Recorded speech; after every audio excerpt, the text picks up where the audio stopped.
तो जितने बड़े बड़े आप बंगले बना लो, गाड़ी मोटर खरीद लो, ठीक है, आप यहाँ हैं तो आपको कुछ सुविधाएं दे सकता है, पर मेरा साथ यहाँ भी इहलोक परलोक में ये संभव नहीं है। नारी गृहद्वार, पति के लिए पत्नी और पत्नी के लिए पति, कहो ये साथ दे दे तो कब तक देगा?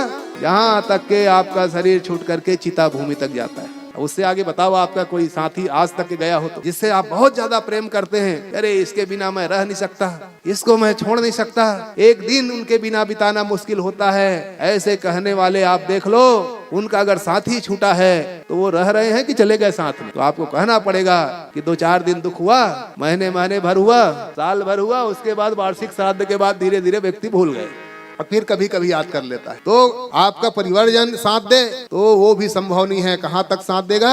अंतिम पत्नी है तो घर के द्वार तक, और पति है तो शमशान भूमि तक। उससे ज्यादा कोई साथ देगा तो बताओ? उससे ज्यादा कोई साथ नहीं देने वाला। मेरा शरीर, इसी के पालन पोषण के लिए पूरा जीवन हमने बिता दिया। अच्छा खाना पिलाना पहनाना, हम सोचते हैं शरीर मेरा है, शरीर मेरा है, मेरा शरीर, मेरा शरीर। ये शरीर भी कितना साथ देगा बताओ? कहाँ तक? देह चितायाम, चिता भूमि तक। चिता भूमि के अतिरिक्त ये शरीर भी आपका साथ नहीं देने वाला। जिस शरीर को आप अपना मान रहे हो बंधु, ये सब कुछ अधिकतम 80 साल, इतना ही ना। अब उसके बाद फिर कौन देगा साथ आपका? तो शास्त्र में पूछा गया, महाराज तब तो बहुत मुश्किल है। कहा तब साथ देने वाला कौन है? का धर्मानुगो गच्छति जीव एकः, जो आपने धर्म किया है। ये भगवान ने शरीर इसीलिए दिया है कि इस शरीर के माध्यम से वो धर्म कर लें जो यहाँ भी सुख देगा, और यहाँ के बाद जब आप जाने की यात्रा जब चालू होगी तो वहां भी आपको वो साथ देगा। ये शरीर इसीलिए मिला है धर्म करने के लिए। धन की आवश्यकता धर्म के लिए है। धनात् धर्मः ततः सुखम। अगर हमको बौद्धिक क्षमता दी है, अगर कोई भी चीज अगर आया है तो उसके माध्यम से हम धर्म में उनको परिवर्तित कर लें। ताकि धर्म किए रहेंगे तो वही धर्म यहाँ भी हमको साथ देगा, और यहाँ के बाद जहां आप जाओगे, जिस लोक में आपको जाना होगा, वहां आपका वही धर्म। इसीलिए व्यक्ति को चाहिए कि हमेशा धर्म के मार्ग में जो कुछ आप करें, ये नहीं कहते कि आप संसार छोड़ दो, ये नहीं कहते खाना पीना छोड़ दो, परिवार छोड़ दो, घर छोड़ दो, समाज छोड़ दो, छोड़ना नहीं है। जो कुछ आप कर रहे हो उसी को धर्म में परिवर्तित करते जाओ। ऐसा मान लो कि मैं जो कर रहा हूं ये धर्म कर रहा हूं, क्योंकि आपका देखना, बोलना, चलना, उठना, बैठना सब धर्म हो सकता है। कब? जब वो शास्त्रा अनुकूल हो, शास्त्रानुमोदित हो। तस्मात् शास्त्रम प्रमाणन्ते कार्या कार्य व्यवस्थितौ। गीता में भगवान कहते हैं सब कुछ आप धर्म बना सकते हो। कब? जब वो शास्त्रानुकूल हो, धर्मानुमोदित हो, वेदानुकूल हो। तो जो देखते हो वही धर्म बन जाएगा, जो चलते हो वही धर्म बन जाएगा, जो संसार की सेवा करते हो वही धर्म बन जाएगा, भोजन करना धर्म बन जाएगा। अगर शास्त्र से विपरीत जा रहा है तो यही सारे व्यवहार की चीज अधर्म बन जाएगा। है संसार सागर में जीवन की नैया, है पतवार सत्संग सद्गुरु खेवैया, है पतवार सत्संग,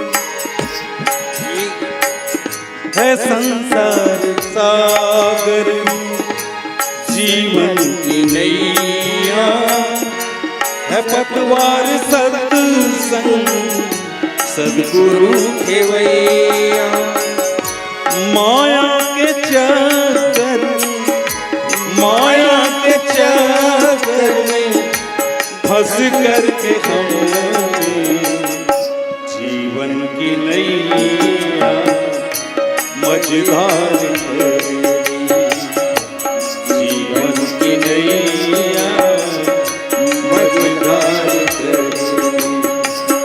बड़े भाग्य से मनुष्य तन मिला है, बड़े भाग्य से मनुष्य तन मिला है। गवाते गवाते पार कर दी, गवाते गवाते उम्र पार कर दी।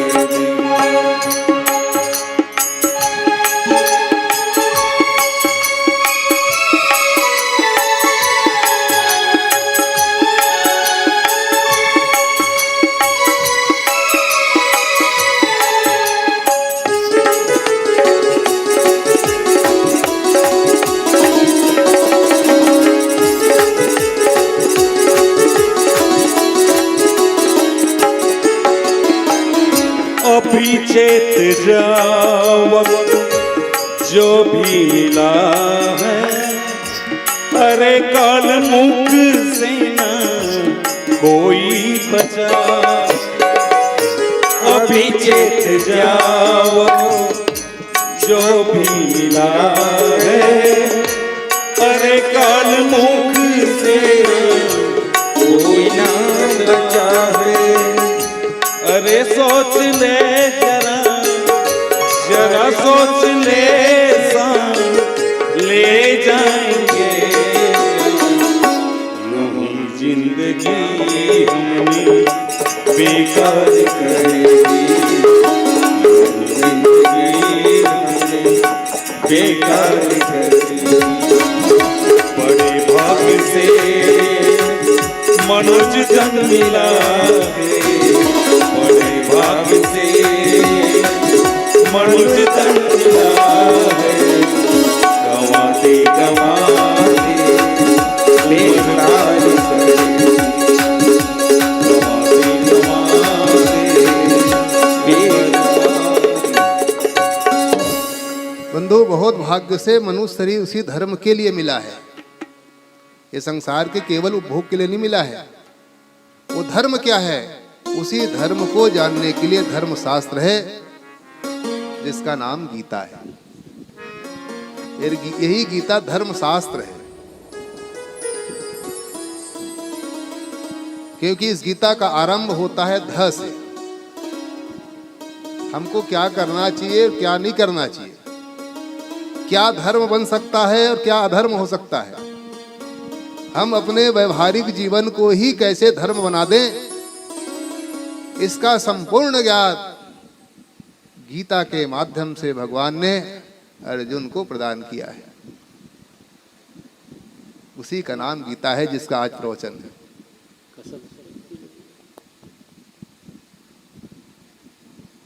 पूजन पाठ की क्या महत्ता है, क्यों पूजन करना चाहिए, ये सारी बातें एक एक करके गीता में बताई गई है।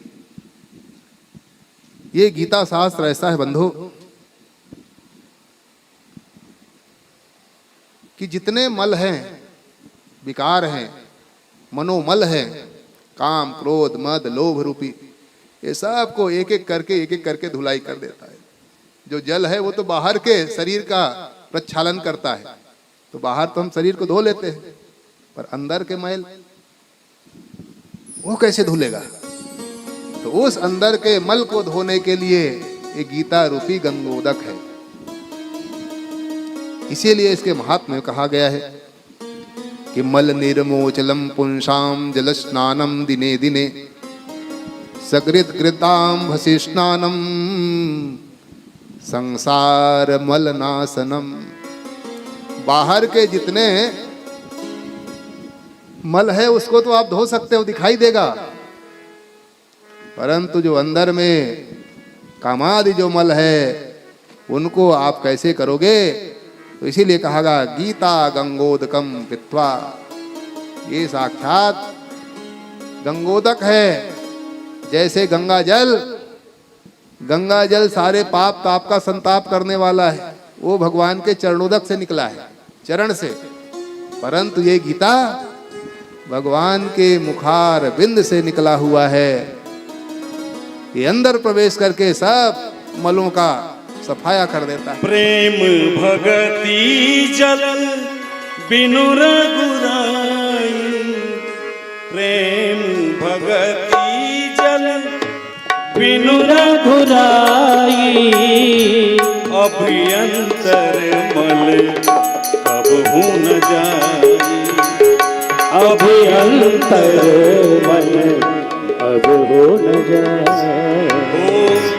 छूट ही मन की मलही के धोए, छूट ही मन की मलही धोए, कृत की पाहुन कोई पारी विलोए, कृत की पाहुन कोई पारी विलोए। क्योंकि हर चीज कर्मों से नहीं जाता, कर्म से ही कर्म की निवृत्ति सब चीज से नहीं हो सकती। जैसे कीचड़ किसी को लग गया और सोचे कीचड़ से कीचड़ को धोएं, जय तो कीचड़ से कीचड़ धुलेगा? तो सब कीचड़ से नहीं धुलेगा। शराब का पात्र है, शराब का पात्र शराब से ही धोएं अगर तो धुलेगा। वैसे ही सब चीज कर्म से ही नहीं धुलता। तो कर्म की से कर्म की ही निवृत्ति वो किससे होता है? कहा कारण से। जिसका कार्य है, जो चीज कार्य हुआ है, वो कार्य जिस कारण से हुआ है, उस कारण के, जैसे कीचड़ है तो कीचड़ से कीचड़ नहीं धुलेगा। कीचड़ किस कारण से हुआ है, उसका कारण क्या है? तो कीचड़ का कारण है जल। अगर पानी नहीं होता तो कीचड़ होता नहीं। तो कीचड़ बनाने वाले जल हैं, जल के कारण। तो वो कीचड़ धुलेगा कब? जब उसके कारण से उनका प्रक्षालन करेंगे, अर्थात जल से प्रक्षालन करेंगे तो कीचड़ धुल जाएगा। कीचड़ से कीचड़। वैसे ही बहुत सारे कर्म हैं, वो कर्म से कर्म की आत्यांतिक निवृत्ति नहीं होती। कुछ तो धुल सकता है पर पूरा धुल पाना संभव नहीं है। इसीलिए हमारे यहाँ कर्म बताए गए हैं और कर्म के बाद फिर ध्यान बताया गया है। कीर्तन, और कीर्तन के बाद फिर ध्यान बताया गया। ध्यान अंतिम है। वो ध्यान करना अभ्यंतर को धोना है, जिसमें गीता में विशेष रूप से जिसकी महत्ता बताई गई है। और इसमें कर्म मार्ग, भक्ति मार्ग, ज्ञान मार्ग, योग की अलग अलग विधा। आप किसी भी मार्ग से आगे बढ़ सकते हैं। अंतिम में ये मार्ग वही परम तत्व तक के आपको पहुंचा देगा, जिसको प्राप्त करने के बाद फिर कोई चीज प्राप्त करने की आवश्यकता नहीं होती। जिसको व्यक्ति एक बार प्राप्त कर लेता है, फिर कोई चीज की इच्छा नहीं होती। कामनाएं उनकी सदा सदा के लिए समाप्त हो जाती है। और दुख व्यक्ति को तभी तक मिल रहा है जब तक के कामनाएं हैं। जब तक के कामना है तब तक के दुख की प्राप्ति है। और जिस दिन कामना मिट गई आपकी, उसी दिन आपके सारे दुख अपने आप चले जाएंगे। उनको भगाने की आवश्यकता नहीं होती। जैसे ज्ञान होते ही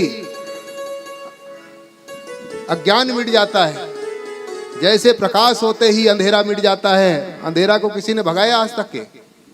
रात्रि में कितनी अंधेरा। और जैसे भुवन भास्कर जब उदय होते हैं तो सूर्य के उदय होते ही अंधेरा कहाँ भागता है पता नहीं। लाइट जला दो, अंधेरा गायब। किसी ने नहीं देखा कि भागते हुए उसको। वैसे ही अंदर जब प्रकाशित होता है तो प्रकाशित होते ही अज्ञान रूपी जो अंधेरा है, वो अज्ञान रूपी अंधेरा अपने आप गायब हो जाता है। जिसका बृहद वर्णन भगवती गीता में दिया गया है। इसका जो आरंभ है ये ध से होता है। धर्म क्षेत्रे कुरुक्षेत्रे समवेतायुत्सवः मामकाः पांडवाश्चैव किम कुर्वत संजय।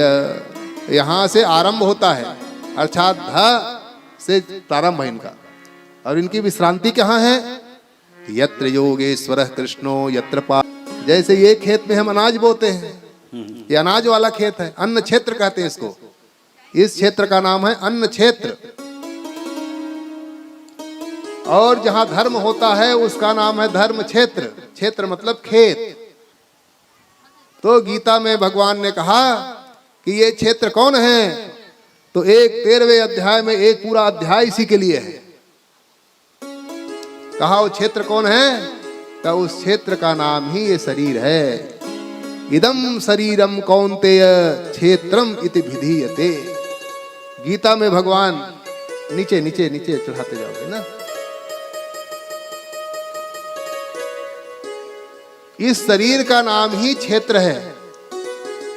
चाहे इसमें आप धर्म कर लो और चाहे इसमें अधर्म कर लो। शरीर रूपी खेत है और शरीर रूपी खेत के 3 किसान हैं। अगर खेत होगा तो खेत में किसान होंगे, बिना किसान के कोई खेत नहीं। तो ये शरीर रूपी जो खेत है, इनके कितने किसान हैं? 3। जैसे खेत का कोई न कोई मालिकाना हक होता है, किसी न किसी का खेत है, वैसे ये शरीर रूपी खेत है, इसका